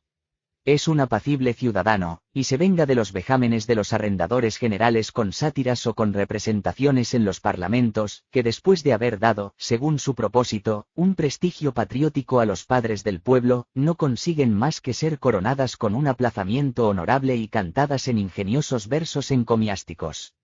El punto donde se concentran principalmente los méritos y las condiciones nacionales de este pueblo es la mujer. Y no porque sea más amada o apreciada en otras partes, sino porque presta ocasión para poner de manifiesto los más preferidos dones del ingenio, de la amabilidad y de los buenos modales. Por lo demás, una persona vanidosa de uno u otro sexo no se ama más que a sí misma, la otra no pasa de ser su juguete. Como entre los franceses, aunque no falten las cualidades nobles, solo pueden ser animadas por el sentimiento de lo bello, podría aquí tener el bello sexo un influjo más poderoso, para despertar y avivar los más nobles actos del masculino, que en ningún otro sitio del mundo, si se hubiese pensado en favorecer un poco esta dirección del espíritu nacional. Es lástima que los lirios no hilen. El peligro que bordea más de cerca este carácter nacional es lo frívolo o, con expresión cortés, lo ligero. Cosas importantes son tratadas como bromas, y pequeñeces sirven para una ocupación seria. Ya anciano, canta todavía el francés canciones alegres, y en lo posible es también galante con las damas. Para estas observaciones tengo a mi lado grandes autoridades precisamente de un mismo pueblo, y, detrás de un Montesquieu y un D'Alembert me pongo a cubierto de toda posible protesta. El inglés es glacial siempre cuando uno comienza a tratarle, y se muestra indiferente con un extraño. Se inclina poco a menudas complacencias, en cambio, una vez hecho amigo, está dispuesto a prestar grandes servicios. No trata de ser ingenioso en sociedad o de mostrar una actitud amable, en cambio, es juicioso y grave. Imita mal, no se pregunta por lo que piensan los demás, y sigue únicamente el gusto propio. Con respecto a la mujer, no tiene la amabilidad francesa, pero le muestra mucho más respeto y aún lleva este acaso demasiado lejos, pues en el matrimonio le concede comúnmente una consideración sin límites. Es constante, a veces hasta la obstinación, audaz y decidido a menudo hasta lo temerario, obra según principios, en muchas ocasiones hasta la terquedad. Se convierte fácilmente en un excéntrico, no por vanidad, sino por preocuparse poco de los otros y porque no contraría fácilmente su gusto por amabilidad o imitación, de ahí que sea rara vez tan querido como el francés, pero cuando se le conoce es, por lo general, más estimado. En el alemán se mezclan la sensibilidad de un inglés y la de un francés, pero parece más cerca del primero, la mayor semejanza con el último es solo artificiosa e imitada. En él se dan felizmente combinados el sentimiento de lo sublime y el de lo bello, y si en el primero no iguala al francés ni al inglés en el segundo, los aventaja cuando en él se reúnen ambos. Muestra más complacencia en el trato que el primero, y si no se mueve en sociedad con tanta vivacidad o ingenio como el francés, se produce en ella con más modestia y juicio. Lo mismo que en todos los géneros del gusto, es también en el amor bastante metódico, y como une lo bello con lo noble, es lo suficientemente frío en el sentimiento de ambos para preocuparse en considerar la conveniencia, el lujo y lo aparente. Por eso, familia, título y rango son para él cosas de gran importancia, lo mismo en el amor que en las relaciones ciudadanas. Se pregunta mucho más que los precedentes acerca de lo que puedan pensar de él los demás, y si hay algo en su carácter que pueda excitarle a desear una mejora importante, es esta debilidad, por la cual no se atreve a ser original, aun cuando tiene todas las condiciones para ello. Se rinde demasiado a la opinión de los otros, y esto quita toda consistencia a sus cualidades morales, haciéndolas inconstantes y falsamente artificiosas. El holandés es un carácter ordenado y diligente, y como solo considera lo útil, tiene poca sensibilidad para lo que en un sentido más delicado es bello o sublime. Un grande hombre significa para él lo mismo que un hombre rico. Por amigo entiende su corresponsal, y le resulta fastidiosa una visita que no le produce nada. Forma contraste, tanto con el francés como con el inglés, y es en cierto modo un alemán más flemático. Si aplicamos el ensayo de estos pensamientos a un caso cualquiera, como por ejemplo, al sentimiento del honor, muéstranse las siguientes diferencias nacionales. La sensibilidad para el honor es en el francés vanidad, en el español, arrogancia, en el inglés, orgullo, en el alemán, ostentación, y en el holandés, envanecimiento. A primera vista, estas expresiones parecen significar cosa parecida, pero hay entre ellas evidentes diferencias. La vanidad solicita el aplauso, es volandera y tornadiza, pero su conducta externa es cortés. El arrogante está penetrado de una pretendida superioridad, y no le preocupa el aplauso de los demás, sus maneras son rígidas y enfáticas. El orgullo solo consiste propiamente en la profunda conciencia del valer propio, que puede ser a menudo muy justa. Por eso se le llama también a veces un noble sentimiento. Nunca, en cambio, se puede atribuir a nadie una noble arrogancia, porque ésta muestra siempre una falsa y exagerada estimación de sí propio. La conducta del orgulloso para con los demás es indiferente y fría. La ostentación es un orgullo que al mismo tiempo es vanidad. Pero el aplauso que busca el ostentoso consiste en distinciones honoríficas. Por eso gusta de brillar con títulos, listas de antepasados y pompas aparatosas. El alemán está principalmente sujeto a esta debilidad. Los términos gnädig, vuestra gracia, hochgnädig, vuestra muy graciosa merced, y hochund wohlgeboreu, ilustre, y otras ampulosidades parecidas, hacen rígido su lenguaje y estorban mucho la bella sencillez que otros pueblos pueden dar a su estilo. La conducta de un ostentoso en el trato se caracteriza por las ceremonias. El envanecido es un arrogante que expresa en su conducta claras señales de su desprecio hacia los otros. En sus manifestaciones es grosero. Esta miserable condición lo aparta todo lo posible del gusto delicado, porque resulta claramente un necio. No es, en verdad, un medio para satisfacer el sentimiento del honor el atraerse el odio y la burla por el manifiesto desprecio de todo lo circunstante. En el amor tienen los alemanes e ingleses un estómago bastante fuerte, con sensibilidad algo fina, pero que participa más del gusto sano y rudo. El italiano es, en este punto, soñador, el español, fantástico, y el francés, sibarita. La religión de nuestro continente no es cuestión de un gusto caprichoso, su origen es más venerable. Por eso solo las exageraciones y lo que es propio de los hombres pueden mostrar indicios de las diferentes cualidades nacionales. Reduzco tales exageraciones a estos conceptos principales: credulidad, superstición, fanatismo e indiferentismo. Crédula es las más veces la parte ignorante de todo pueblo, aunque no tenga ningún apreciable sentimiento, más delicado. Su convencimiento proviene solo de lo que ha oído y de las apariencias externas, sin que le muevan motivos de una sensibilidad delicada. En el norte podemos encontrar ejemplos de este género de religiosidad en pueblos enteros. El crédulo, cuando tiene un gusto extravagante, se convierte en supersticioso. Este gusto contiene ya de por sí una tendencia a creer fácilmente cualquier cosa. De dos hombres, el primero de los cuales está contaminado de este sentimiento, mientras el otro tiene un carácter más frío y moderado, el primero, aunque sea en el fondo más inteligente, será llevado por su inclinación dominante a creer en algo fuera de lo natural más fácilmente que el segundo, preservado de este extravío no por su inteligencia, sino por un sentimiento flemático y vulgar. El supersticioso gusta de colocar entre él y el supremo objeto de la adoración ciertos hombres poderosos y extraños, gigantes, por decirlo así, de la santidad, a los cuales obedece la naturaleza, y cuyas voces mágicas abren o cierran las puertas férreas del Tártaro, hombres que, tocando el cielo con la cabeza, apoyan sus plantas en la baja tierra. Las enseñanzas de la sana razón tendrían, por tanto, que vencer en España grandes obstáculos, y no por tener que expulsar a la ignorancia, sino porque se opone a ella un extraño gusto, que considera vulgar lo natural y no cree nunca experimentar una sensación sublime si su objeto no es extraordinario. El fanatismo es una especie de temeridad piadosa, y lo ocasionan un cierto orgullo y una excesiva confianza en sí mismo para aproximarse a las naturalezas celestes y alzarse en un vuelo poderoso sobre el orden común y prescrito. El fanático habla solo de inspiración inmediata y de vida contemplativa, mientras el supersticioso hace votos ante las imágenes de grandes santos y pone su confianza en la superioridad imaginada e inimitable de otras personas sobre su propia naturaleza. Aun en los extravíos se muestran, como hemos notado, señales del carácter nacional. Así el fanatismo se ha encontrado principalmente, por lo menos en tiempos precedentes, en Alemania e Inglaterra, y es como una excrecencia monstruosa del sentimiento noble correspondiente a estos pueblos. En general, no es, ni mucho menos, tan dañino como la inclinación supersticiosa, aunque en el principio sea impetuoso.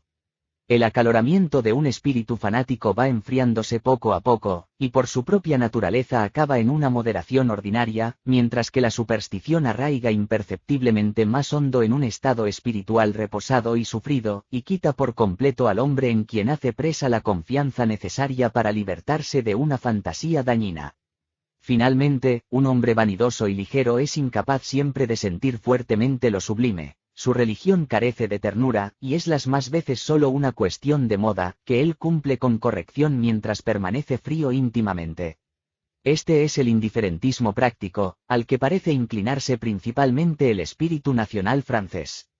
De él solo está un paso la burla sacrílega, que en el fondo, considerando su valor íntimo, dista poco de una completa abjuración. Recorriendo en una rápida ojeada las demás partes del Inundo, encontramos en los árabes los hombres más nobles del Oriente, aunque con una sensibilidad que degenera mucho en lo extravagante. Es hospitalario, generoso y veraz. Pero sus narraciones y su historia, y en general sus sentimientos, van siempre mezclados con algo maravilloso. Su imaginación calenturienta le hace ver las cosas en formas monstruosas y retorcidas, y hasta la difusión de su fe religiosa fue una gran aventura. Si los árabes son como los españoles del Oriente, son los persas los franceses de Asia, poetas, corteses y de gusto bastante fino. No se ajustan estrictamente al Islam, y conceden a su carácter dispuesto a la alegría una interpretación bastante suavizada del Corán.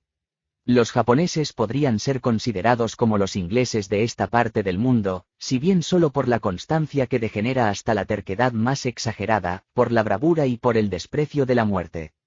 Por lo demás, muestran pocas señales de un gusto delicado. El gusto de los indos se inclina, sobre todo, a un género de monstruosidades que cae en lo extravagante. Su religión tiene toda ella este carácter. Ídolos de figura extraña, el diente inapreciable del poderoso mono Hanuman, las penitencias absurdas de los faquires, monjes paganos mendicantes, etc., caen dentro de este gusto.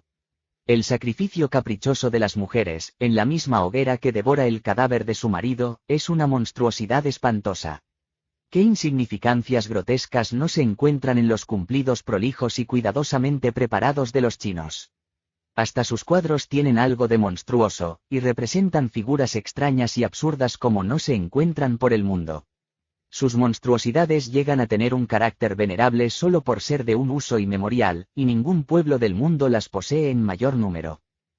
Los negros de África carecen por naturaleza de una sensibilidad que se eleva por encima de lo insignificante. El señor Hume desafía a que se le presente un ejemplo de que un negro haya mostrado talento, y afirma que entre los cientos de millares de negros transportados a tierras extrañas, y aunque muchos de ellos hayan obtenido la libertad, no se ha encontrado uno solo que haya imaginado algo grande en el arte, en la ciencia o en cualquiera otra cualidad honorable, mientras entre los blancos se presenta frecuentemente el caso de los que por sus condiciones se levantan de un estado humilde y conquistan una reputación ventajosa. Tan esencial es la diferencia entre estas dos razas humanas, parece tan grande en las facultades espirituales como en el color. La religión de los fetiches, entre ellos extendida, es acaso una especie de culto idolátrico que cae en lo insignificante todo lo hondo que parece posible en la naturaleza humana. Una pluma de ave, un cuerno de vaca, una concha o cualquier otra cosa vulgar, una vez consagrada con algunas palabras, se convierte en objeto de reverencia y de invocación en los juramentos. Los negros son muy vanidosos, pero a su manera, y tan habladores, que es preciso separarlos a golpes.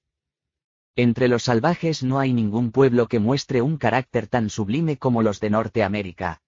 Tienen un fuerte sentimiento del honor, y además de buscar para conquistarlo aventuras en vastas extensiones, evitan con el mayor cuidado la menor transgresión en este punto cuando un enemigo de dureza parecida procura arrancarle lamentos con crueles torturas.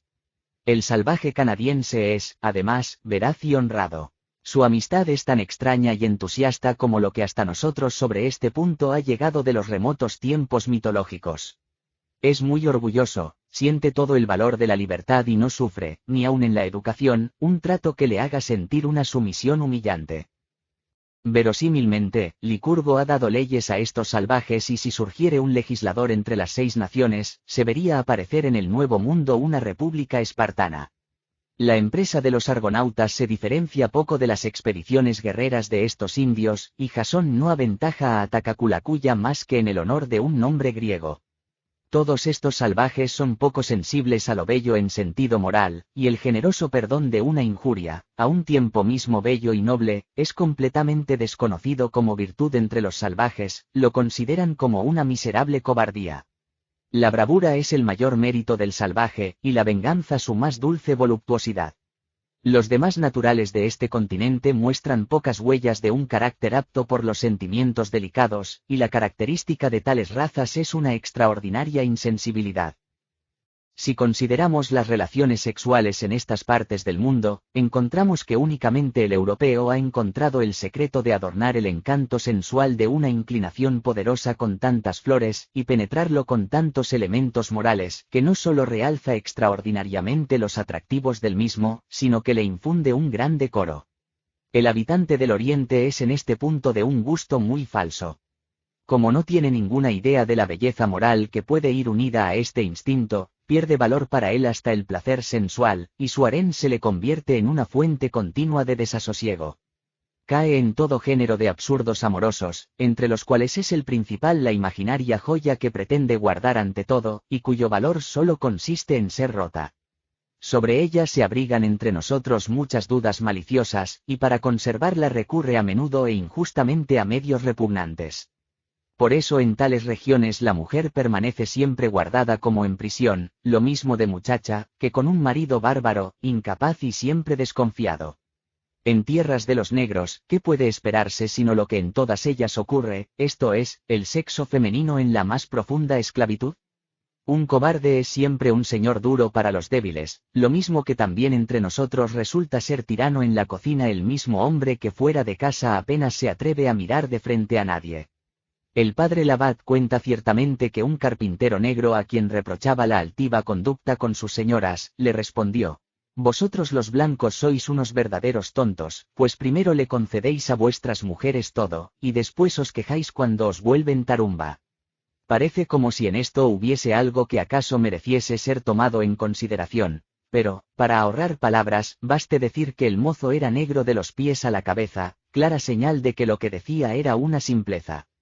De todos los salvajes, solo entre los canadienses disfruta, en realidad, la mujer una gran consideración.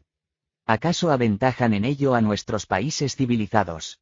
Y no es que les hagan esos rendimientos humildes que no pasan de simples cumplidos. No, pueden realmente mandar. Las mujeres se reúnen y deciden sobre las disposiciones más importantes de la nación, sobre la guerra y la paz. Envían para ello sus diputados al consejo masculino, y comúnmente es su voto el que decide. Pero pagan esta ventaja bastante cara. Tienen a su cargo todos los asuntos domésticos, y comparten todas las dificultades de los hombres. Si arrojamos una ojeada sobre la historia, vemos el gusto de los hombres tomar, como un proteo, formas siempre cambiantes. Los antiguos tiempos de los griegos y los romanos mostraron claras señales de una verdadera sensibilidad, tanto para lo bello como para lo sublime, en la poesía, la escultura, la arquitectura, la legislación y aun en las costumbres.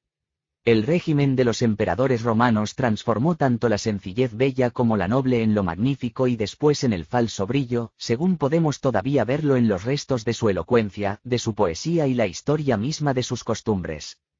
Poco a poco se extinguió este residuo del buen gusto con la ruina completa del imperio. Los bárbaros, después de afirmar su poderío, introdujeron cierto falso gusto denominado gótico, que va a parar en lo monstruoso. No solo en la arquitectura se veían monstruosidades, sino también en las ciencias y en los demás usos. La sensibilidad viciada seducida por un arte equivocado, prefirió toda clase de formas absurdas a la antigua sencillez de la naturaleza, y cayó en lo exagerado o en lo insignificante. El más alto vuelo que tomó el genio humano para llegar a lo sublime consistía en extravagancias. Veíanse extravagantes eclesiásticos y seglares, y a veces una monstruosa mezcla de ambos. Monjes, con el misal en una mano y la enseña militar en la otra, seguidos por ejércitos de víctimas engañadas para enterrar sus huesos bajo otros climas en una tierra sagrada, guerreros santificados por sus votos para cometer violencias e iniquidades, y después una especie singular de heroicos visionarios que se llamaban caballeros y perseguían aventuras, torneos, duelos y acciones románticas. Durante este tiempo, la religión, las ciencias y las costumbres fueron desfiguradas por miserables monstruosidades, y se observa que difícilmente degenera el gusto en un sentido sin que también muestre señales de corrupción todo lo correspondiente a la sensibilidad delicada. Los votos monásticos encerraron una gran parte de los hombres útiles en numerosas comunidades de ociosos atareados, a quienes su vida soñadora inspiraba innumerables monstruosidades escolásticas, que después salieron de sus claustros y se extendieron por el mundo.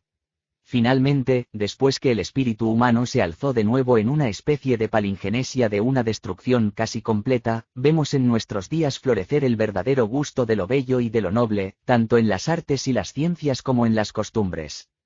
Solo es de desear que el falso brillo, tan fácilmente engañador, no nos aleje de un modo insensible de la noble sencillez y, sobre todo, que el secreto aún oculto de la educación consiga ser sustraído a los antiguos errores, para elevar temprano el sentimiento moral en el pecho de todo joven ciudadano a una sensibilidad activa, de suerte que toda la delicadeza espiritual no vaya a parar en el placer fugitivo y ocioso de juzgar con mejor o peor gusto lo que acontece fuera de nosotros.